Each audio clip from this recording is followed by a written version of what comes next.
રામાયણમાં ડોક્યું કરજો યુવાનો. ખુદ રાવણ બોલે છે, એ યુવાન કોણ છો તું?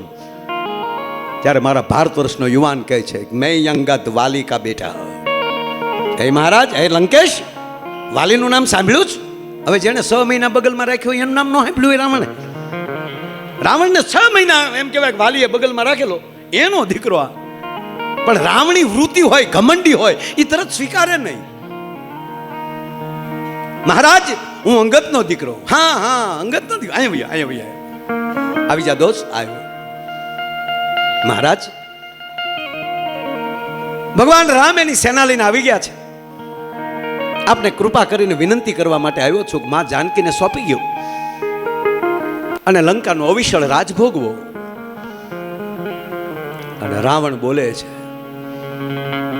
કે તું તારી જનેતાને પથ્થર પીડ્યો હોત તો સારું હતું. રાવણ કહે છે, હે યુવાન, હે અંગદ, જેને તારા પિતાને મારી નાખ્યા છે એની સેનામાં ભળી ગયો તું. શરમ નથી આવતી તને? મહારાજ માફ કરજો, અંગદ બોલે છે, મારા પિતા મહાન હતા